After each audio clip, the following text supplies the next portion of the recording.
Hi guys, welcome to cric chat Venkatesh. Individual ప్లేయర్స్కి land marks ఉన్నట్టుగానే ODIs one day internationals కూడా ఒక ల్యాండ్ మార్క్కి రీచ్ అయినాయి. అదేంటంటే రీసెంట్గా స్కాట్లాండ్ వర్సెస్ కెనడా మధ్య జరిగిన వన్డే ఇంటర్నేషనల్తో 5,000 ఓడిఐస్ కంప్లీట్ అయినాయి. 5,000 ఓడిఐస్ ఆడారు. ఇప్పుడు ఎన్నేళ్ళ నుంచి? 50 ఏళ్ళు. To be exact 55 years. 1971 నుంచి మనం వన్డే ఇంటర్నేషనల్స్ ఆడుతున్నాం ప్రపంచవ్యాప్తంగా.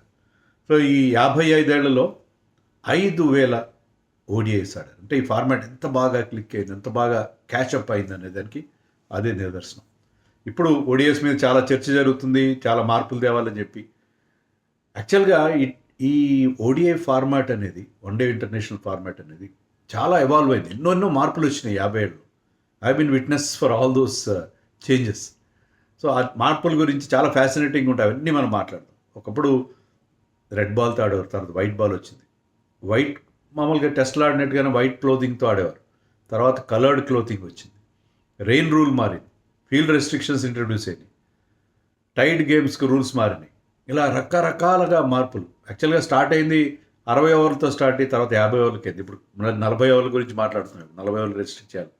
ఇలాగ ఎన్నెన్నో మార్పులు జరుగుతూ వచ్చి ఇప్పుడు చాలా వరకు ఫార్మాట్లో ఉన్న లోపాలన్నీ సవరించుకుని ఇప్పటికీ స్ట్రాంగ్గా ముందుకెళ్తుంది. ఓడిఐస్కి కాస్త ఆదరణ తగ్గినా కూడా వన్డే వరల్డ్ కప్ మాత్రం continues to be the blue రిబాండ్ of cricket. క్రికెట్లో బెస్ట్ వరల్డ్ కప్ అన్న బెస్ట్ టోర్నమెంట్ ఏదంటే one day world cup. T20 format ఎంత క్లిక్ అయినా సరే ఇప్పటికీ అందరూ ఆసక్తిగా చాలా ఎక్సైట్మెంట్తో ఎదురు చూసే దేని గురించి ODI world cup. ODI world cup continues to be the number 1 tournament in cricket కదా. సో ఈ ఎవల్యూషన్, ఈ మార్పులు, ఒక 5 ప్రధానమైన మార్పులు జరిగిన 5 మార్పుల గురించి మనం ఈ వీడియోలో మాట్లాడుకుందాం. ఫస్ట్ అండ్ ఫార్మోస్ట్ నేను ఇందాక చెప్పినట్టుగా 60 ఓవర్స్ జరిగేవి. యాక్చువల్గా వన్డేస్ ఎలా స్టార్ట్ అయినా మీకు తెలుసా? చాలా యాక్సిడెంటల్గా స్టార్ట్ అయ్యాయి. 1971లో టెస్ట్ మ్యాచ్ ఆడుతున్నారు మెల్బోర్న్లో, ఇంగ్లాండ్ వర్సెస్ ఆస్ట్రేలియా. ఆ మ్యాచ్ వర్షం వల్ల మ్యాచ్ జరగలేదు. ఒక్కరోజు మాత్రం ఆడే అవకాశం. ఆ రోజులో దాన్ని వన్డే మ్యాచ్ ఆడారు. అలా స్టార్ట్ అయ్యాయి. సో చాలా యాక్సిడెంట్. దీని మీద ఒక వీడియో చాలా ఏళ్ళతో నేను చేశాను. అది కూడా మీకు ఎండ్ స్క్రీన్లో ఇస్తాను, చూడండి. డిస్క్రిప్షన్లో కూడా పెట్టడానికి ప్రయత్నం చేస్తాను. సో అలా చాలా యాక్సిడెంటల్గా 1971లో ఎంసీజీలో, మెల్బోర్న్ క్రికెట్ గ్రౌండ్లో స్టార్ట్ అయింది. ఫస్ట్ టెస్ట్ మ్యాచ్ కూడా ఇన్సిడెంటల్గా 1877లో మొట్టమొదటి టెస్ట్ మ్యాచ్ కూడా ఎంసీజీ మెల్బోర్న్ క్రికెట్ గ్రౌండ్లో జరిగింది. సో అలా స్టార్ట్ అయిన వన్డేస్. అప్పుడు 40 ఓవర్స్ మ్యాచ్. అది 40 ఓవర్స్ సైడ్. అంటే అప్పుడు ఆస్ట్రేలియాలో 8 బాల్ ఓవర్స్ ఉండేవి. సో 8 బాల్ ఓవర్స్ 40 ఉన్నాయి. కానీ తర్వాత వరల్డ్ కప్ ఎప్పుడైతే 1975లో స్టార్ట్ అయిందో అప్పటి నుంచి ఏంటంటే 60 ఓవర్స్ ఏ సైడ్ మ్యాచ్లు జరిగాయి. ఫస్ట్ 3 వరల్డ్ కప్స్ అలాగే జరిగాయి. 1993లో మనం కపిల్ దేవ్ నాయకత్వంలో వరల్డ్ కప్ గెలిచినప్పుడు అప్పుడు మన వాళ్ళు 60 ఓవర్స్ పర్ సైడ్ మ్యాచ్లో ఆడారు. అంటే ఒక్కో బౌలరు మ్యాక్సిమం 12 ఓవర్లు వేయచ్చు. ఆ రకంగా ఉండేది. కానీ ఎప్పుడైతే 1987లో ఇండియా పాకిస్తాన్ హోస్ట్ చేసేవి, ఇక్కడ కండిషన్స్ ప్రకారం లైట్ తొందరగా ఫేడ్ అవుతుంది కాబట్టి ఇక్కడ 50 ఓవర్స్ కుదించారు. సో అప్పటి నుంచి 50 ఓవర్స్ జరుగుతుంది. ఇప్పుడు దాన్ని 40 ఓవర్స్ గురించి మాట్లాడతాం. కానీ ఇప్పుడైతే 50 ఓవర్స్ ఫార్మాట్ అనేది 1987 నుంచి ఇప్పటివరకు 50 ఓవర్స్ చొప్పునే మ్యాచ్లు జరుగుతూ వస్తున్నాయి. సో దాంట్లో అయితే ఇప్పటివరకు అయితే మార్పు లేదు. 40 ఓవర్స్ గురించి అంటున్నారు కానీ ఇంకా ఇటీవల కాలం చాలా గట్టి టాక్ వచ్చింది, కానీ ఇంకా అలాంటిది ఏం జరగలేదు. So that is the number 1. ఓ number of overs 50 overs per side. అది ఫస్ట్ రూల్. తర్వాత second thing rain rule. Rain rule ఎలాగా?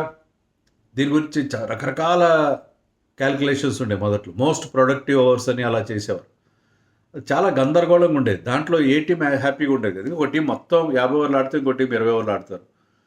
లేకపోతే ఒక టీం ఆడిన తర్వాత 20-30 ఓవర్లు ఆడిన తర్వాత వర్షం వచ్చింది. అప్పుడు వాళ్ళు ఎన్ని ఓవర్లు ఆడాలి, నెక్స్ట్ టీం ఎన్ని ఓవర్లు ఆడాలి, ఇవన్నీ చాలా గందరగోళమైన పరిస్థితి ఏర్పడింది. అది ఎంత గందరగోళం అయిందంటే 1992 వరల్డ్ కప్ సెమీఫైనల్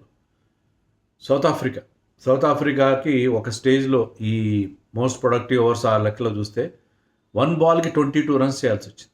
1 బాల్కి 22 రన్స్ ఏంటి? వాళ్ళకి ఇచ్చిన క్యాల్కులేషన్ ప్రకారం 1 బాల్కి 22 రన్స్ చేయాలి. రెడిక్యులస్ కదా, దారుణమైన రూల్ అది. దాని తర్వాత చాలా చర్చలు జరిగినాయి.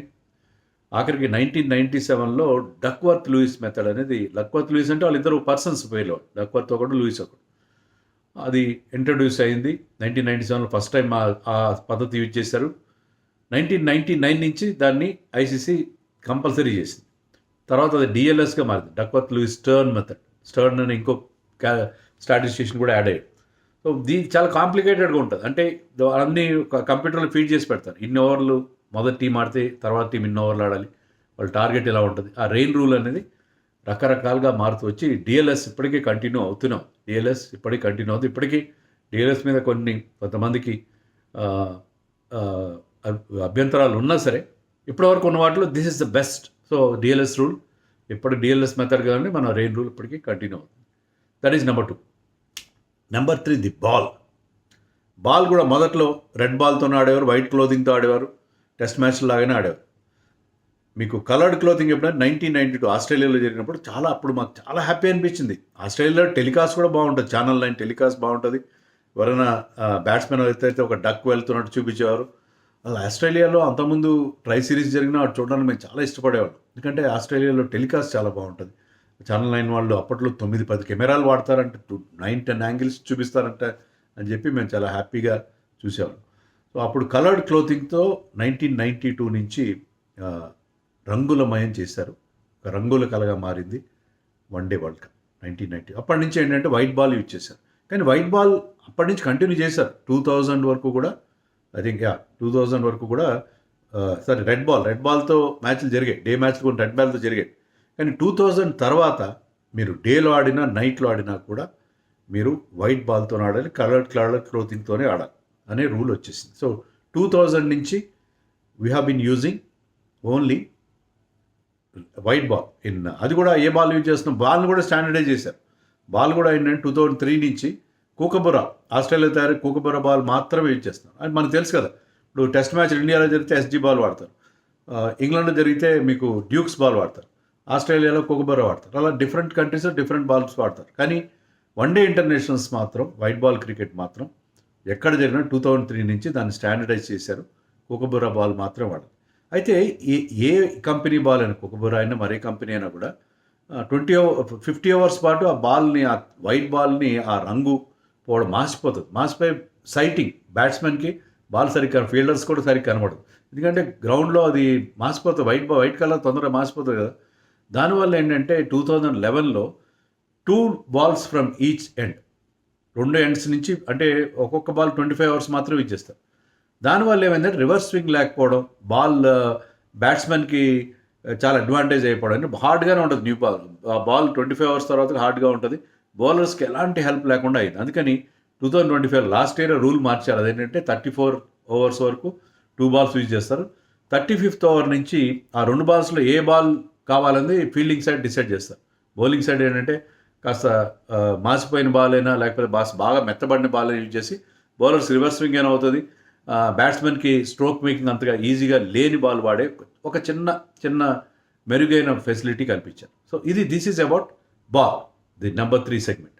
Number 4 segment field restrictions. మీకు తెలిసి గమ్మత్తుగా అనిపిస్తుంది, 30-yard సర్కిల్ ఉండేది కాదు. 30-yard సర్కిల్ 1980కి ముందు 30-yard సర్కిల్ అనేది లేనే లేదు. మీరు ఫీల్డర్స్ని ఎవరినైనా ఎక్కడైనా పెట్టుకోవచ్చు. అప్పుడు ఏమైందంటే, అది ఎందుకు వచ్చిందంటే 1979లో ఆస్ట్రేలియాలో ట్రై సిరీస్ జరుగుతాయి. సిడ్నీలో ఒక మ్యాచ్ జరిగింది బిట్వీన్ ఇంగ్లాండ్ అండ్ వెస్టిండీస్. ఆ మ్యాచ్లో ఇంగ్లాండ్ కెప్టెన్ మైక్ బ్రేయర్లో ఏం చేశాడంటే, ఒక్క బాల్కి లాస్ట్ బాల్ ఆఫ్ ది మ్యాచ్కి వెస్టిండీస్ 3 runs చేయాలి. అప్పుడు he kept all his fielders, all 10 fielders on the boundary including the keeper, అందరినీ బౌండరీ లైన్ మీద పెట్టాడు. దానివల్ల ఏంటి, 3 runs రావు, 2 runs అయితే సరిపెట్టుకోవాల్సిన పరిస్థితి అనమాట. అందరినీ బౌండరీ లైన్, ఇంక్లూడింగ్ కీపర్తో సహా అందరినీ బౌండరీ లైన్ మీద పెట్టాడు. దాంతో ఏంటంటే ఐసీసీ వాళ్ళు కళ్ళు తెరిచారు, ఇది చాలా డేంజర్గా ఉందని చెప్పి. అప్పటి నుంచి మీకు ఆ 30-yard సర్కిల్ అనేది క్రియేట్. అయితే 30-yard సర్కిల్ 1980లో వచ్చింది, కానీ పవర్ ప్లే ఓవర్స్ అనేవి, పవర్ ప్లేలో మరింత అగ్రెసివ్గా ఆడడానికి వీలుగా power play 15 hours power play ఉండాలని 1992 వరల్డ్ కప్ నుంచి పవర్ ప్లే అనేది పెట్టారు. ఆ పవర్ ప్లేలో పెట్టేసరికి 2 ఫీల్డర్స్ మాత్రమే 30-yard సర్కిల్ బయట ఉండడం అనేసరికి అప్పుడు మార్క్ గ్రేట్ బ్యాచ్ లాంటి వాళ్ళు వీళ్ళందరూ బ్రహ్మాండమైన షాట్స్ కొట్టడం, న్యూజిలాండ్ ప్లేయర్. సో ఆ పవర్ ప్లే రెస్ట్రిక్షన్, ఫీల్డ్ రెస్ట్రిక్షన్స్ని వాళ్ళు చక్కగా ఉపయోగించుకోవడం. సో పవర్ ప్లే అనేది ఒక అట్రాక్షన్గా మారింది. అది 1992 నుంచి వచ్చింది. అయితే 2015కి వచ్చేసరికి పవర్ ప్లే తర్వాత పవర్ ప్లేస్ అయినాయి. 2015లో ఇప్పుడున్న రూల్స్ అదేంటంటే 1 to 10 ఇద్దరు ఫీల్డర్స్ మాత్రమే 38 సర్కిల్ బయట ఉంటారు. 11 to 40 నలుగురు ఫీల్డర్స్ 38 సర్కిల్ బయట ఉంటారు. లాస్ట్ 10 ఓవర్స్లో అంటే 41 to 50 ఐదుగురు ఫీల్డర్స్ బయట ఉంటారు, అవుట్ సైడ్ 38 సర్కిల్ ఉంటారు.